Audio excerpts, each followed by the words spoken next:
Улсын их хурлын эрхэм гишүүдээ хүнд зочдоо. Энэ удаагийн улсын их хурлын намрын ээлж чуулган нийгмийн эдийн засгийн маш олон тулгымдсан асуудлыг шийдвэрлэж, урьд хожид байгаагүйгээр ажил хэрэгж байх зөв шуурхай шийдвэрүүдийг цаг алдалгүй гаргах учиртай үед болж байгаагаар онцлог байна. Тийм учраас би элдв оршил тайлбараас зайлшгүй шууд гол асуудал руугаа орё гэж бодож байна. Эрхэм гишүүдээ. Цаг алдалгүй шийдвэрлэх энэ тэргүүний ажил бол засгийн газрыг богино хугацаанд эмхлэн байгуулж ажилд нь шуурхай оруулах ийм асуудал үүсэж байна. Монгол улсын ерөнхийлөгчийн хувьд би шинэ засгийн газартай улс төржилгүй бодиттойгоор хамтран ажиллах улс орны өмнө тулгамдсан асуудлуудыг хамтдаа даван туулах хэрэгцээтэй байна. Хэдийгээр 2017 оны эхний хагас жилийн дүнгээр эдийн засаг 5.3% өсөлтөд гарахаар таамаглал байгаа ч улс орны эдийн засаг санхүүгийн төлөв муугар ажиглагдаж байна. Зөвхөн нүүрсний үнээс үүдсэн өрөөсгөл өсөлт нь нийт эдийн засагтаа төдийлөн дэм болохгүй байгаа нь багш эмч нарын цалингаа нэмүүлэх шаардлагаас тодорхой харагдаж байна. Ирэх жил төлөх ёстой хүлээгдэж байгаа гадаад зээлийн төлбөрүүд гэх мэт санхүүгийн олон асуудлууд бидний өмнө тулгамдж байна. Олон улсын валютын сантай хамтарч ажиллах нь энэ цаг үед нэмэртэй байж болох ч үүн дээр бид үндэсний онцлог тохирсон шийдэл, үндэсний эрх ашигыг энэ тэргуунд бодолцсон заалтуудыг оруулж чадчих байгаа юу гэдгийг бас бодох хэрэгтэй байна. Өнөөдрийг хүртэл Монголын улс төрчдийн гаргаж ирсэн гол алдаа нь гадныхны дэмжлэг, тусламж зөвлөгөөг үндэснийхээ онцлог тохируулалгүйгээр сохроор хуулбарлах, үг дуугүй даган биелүүлэхдээ үндэснийхээ язгуур эрх ашигт яв цав тохируулалгүй явж ирсэнд байгааг бас энд сануулж хэлмээр байна. Олон улсын валютын сангийн тулгсан болцлуудаас жишээ нь малыг барьцаа хөрөнгөнд тооцохгүй гэдэг бол Монголын онцлогийг яавч тусгаагүй тооцоолоогүй зүйл ажиглагдаж байна. Нүүдэлчин монголчуудын хувьд хэдэн мянган жилийн турш 5 хушуу мал нь үндсэн хөрөнгө болж ирсэн. Гэтэл тэрийг нь барьцаа биш гэж үзвэл малчид бид юугаараа зээл авах болж байгаа юм бэ? Хүүхдээ мөнгийг халамжтай зүйрлэж байна.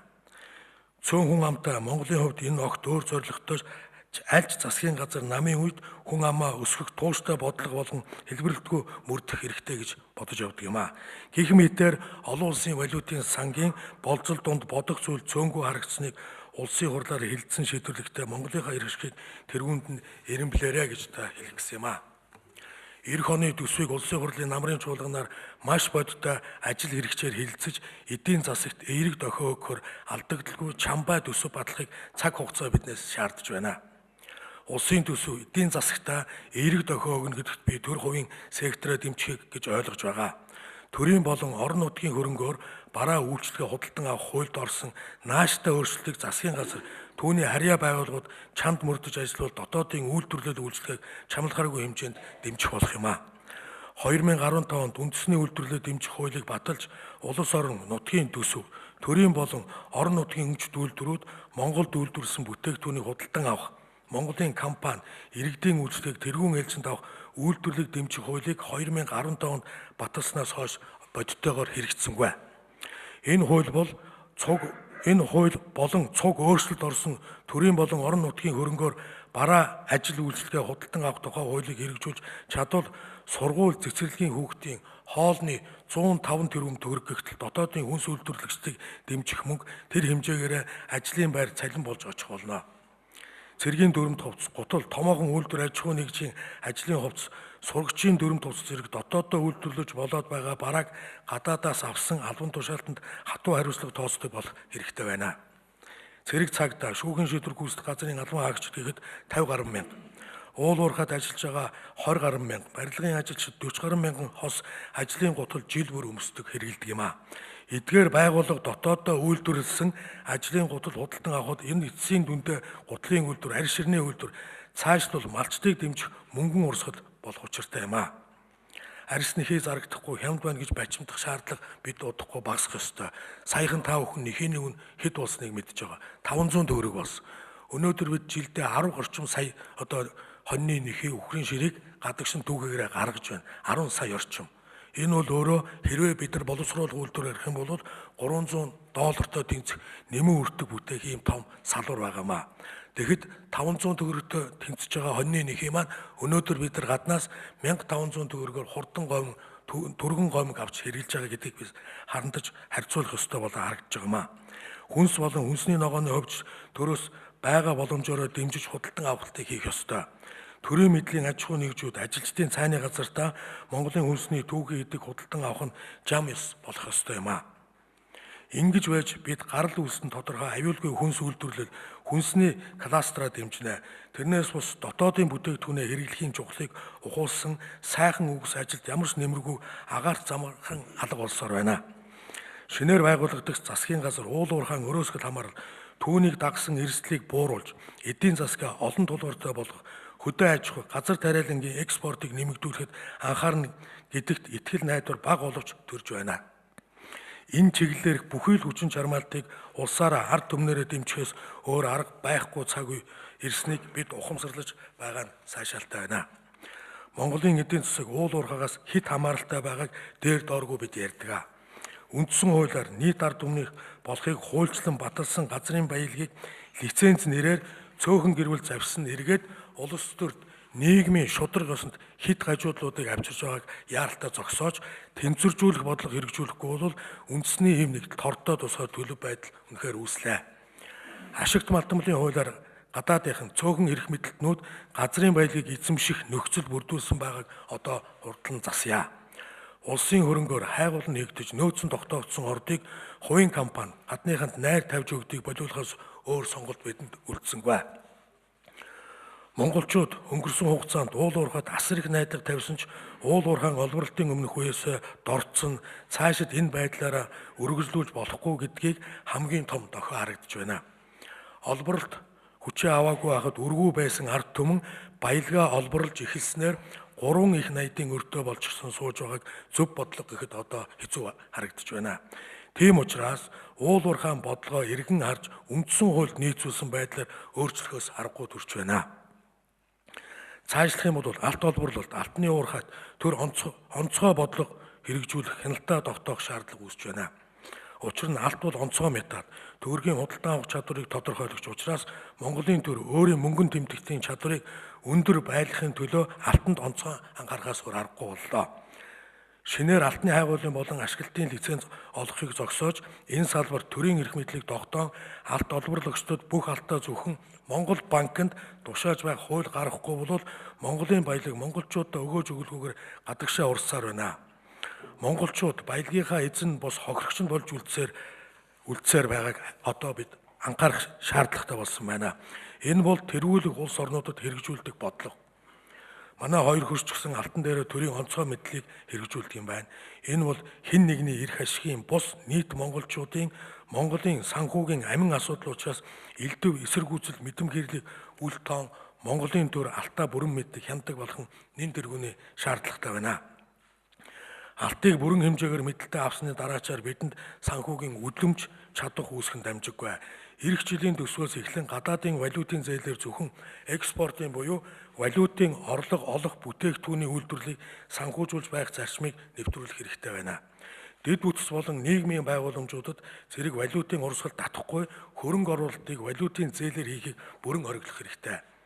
Үүнийг тусгайлансан хууль гарга зохицуулах шаардлага бидний өмнө үүсэт байна. Багш эмч нар цалингаа нэмэгдүүлэхийг шаардаж байгаа нь байж боломгүй зүйл биш юм а. Зүй ёсны шаардлага. Хэрвээ үндсэн хуулийн 6 дугаар зүйлийн 1 заалтыг төр хэрэгжүүлж газрын баялагийг нийт ард түмэнд хүртээмжтэй байлгах доктортой бодлого гаргаж хэрэгжүүлэх аваас төсвөөс цалинждаг багш эмч нарын цалин үе шаттайгаар нэмэх боломж харагдаж байна. Багш эмч нарын цалинг нэг дор шийдвэрлэх боломж болцоо байхгүй байлаач үе шаттайгаар нэмэх орон сууцны хөнгөлтэй зээлд хамруулах зэргээр санхүүгийн хувьд дэмжих цөөнгүй арга барил бас харагдаж байна.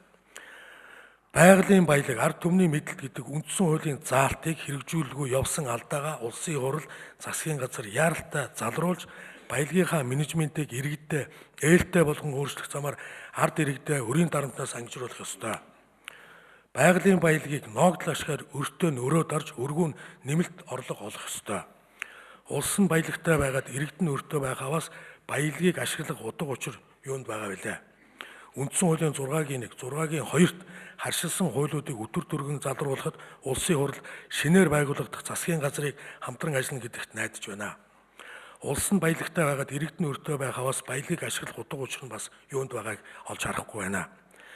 Засгийн газрын гишүүн, улсын хурлын гишүүн хүн өөрийн эзэмшилд байх тамхины үйлдвэрийг татвараас чөлөөснөө эх 3 жил 60 тэрбум төгрөгийг татвараас бултуулахаар хуулийн залд оруулан батлуулсан байгаа нь ганцхан жишээ гэхэд хичнээн багшийн цалин нэмэгдхийг шийдэж болох мөнгөө гэхийг бид бас ажиглах ёстой.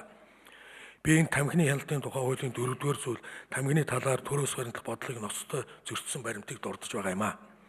Хуулийн 4-1-6 тамхи үйлдвэрлэгчдийг үйл ажиллагаанд урамшуул татварын хөнгөлөлт болон бусад давуу тал олохгүй байх.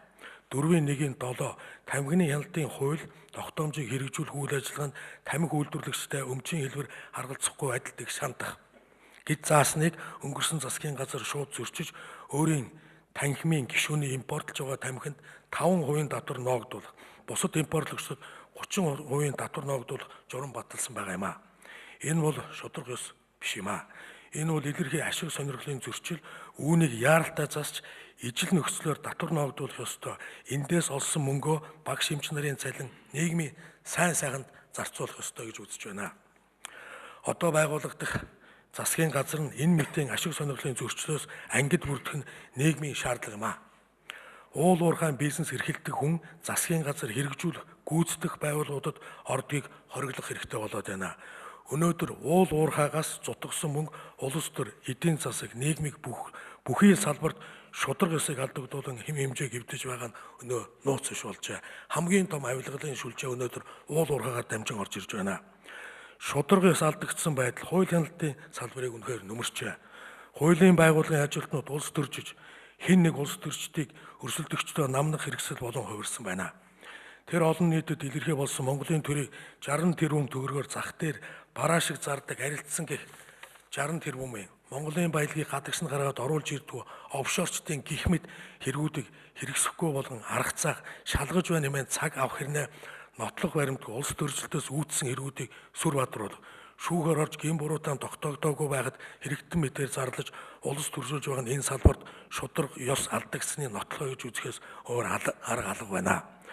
Улсын хурал нь шинээр байгуулагдсан засгийн газар эдгээр олон нийтэд илэрхий болсон дуйлан тэргүүдийг хурдан шуурга шийдэхэд анхаарлаа хандуулах цаг болжээ. 60 тэрбумын хэргийг дахиад хэлье. Гэр чин тодорхой, хийсэн үйлдэл нь тодорхой байгаад бид нар ягаад эзэнгүй мэд сууж байгаа юм бэ? Авилгалтай тэмцэх газрыг бид нар авилгалтай тэмцэх гэж байгуулсан гэж бодож явж байгааг бас энд ирсэн зочдод анхааруулж хэлье. Олон улсын парламентын холбооны парламентчдын хүний эрхийн хорооноос мөн Монголын хуулийн салбарт шударгаас алдагдаж эргэлзээтэй төлөв байдал үүсэж байгааг эс зоргийн хэргийн явцтай танилцсныхаа дараа 9-р сарын 14-ний өдөр Женевт анхааруулга мэдээлэл хийсэн байна. 2017 оны 9-р сарын 11-ний 13-ны өдрүүдэд Монголд ажилласан олон улсын парламентын хорооны төлөөлөгчдөд улс төрчдийн албаны хэрэг дээр Монголын хууль шүүхийн байгууллагууд шударга шүүхийн олон улсын стандарт нийцэхгүй зүйл олонтаа гаргасан алдаатай шийдвэрүүдийг гаргасан байна гэж мэдээлэл хийсэн байна. Энэ өдөр мөн Монголын Ардсан холбооны анхны тэргүүн Санжаа сүрэнгийн зориг амир өгсөн эмнэлт өдөр улсын хурлын гишүүд та бүхэн бас анхаарал тавна эцтэй. Монгол улсын ерөнхийлөгчийн зүгээс хуулийн салбарт шударга ёс алдагдан улс төржилд хэрэг сэтэрснийг болиулах, шударга ёсыг сэргээн тогтоохын төлөө онцгой анхаарч хатуу тэмцэх болно гэдгийг энэ эндэр дээрээс бас анхааруулж байна. Ард түмний захиалга нийгмийн шаардлагыг биелүүлэх гэж би сонгогдсон. Энэ үүргээ биелүүлэхийн төлөө бүхнийг хийх болно. Эрхэм гишүүдээ, монголчуудаа айсуу хахир улирал, санхүүгийн хомсдолтой төлөв байдал та бидэнд харилцан ойлголцож, хамтран ажиллах замаар бэрхшээлийг даван туулахыг тулгаж байна. Улс төрчлөлтийг таягдан хайж, нийтийн эрх ашигын төлөө шаргуу, шуурхай ажиллах шийдлүүдийг цаг тухайд нь оновчтой гаргаж чадахгүй бол нийгмээрээ, нийтээрээ хохирон үлдэх хатуу нөхцөл бидэнд тулгараад байгааг хөмбөр ухамсарлаж, эв эийг эрхэмлэн нийт нэгэн хүчийг нийлүүлэн зүтгэхийг та бүхнээс уриалж байна. Мөнх тэнгэр биднийг эвэг болтугай. Баярлалаа.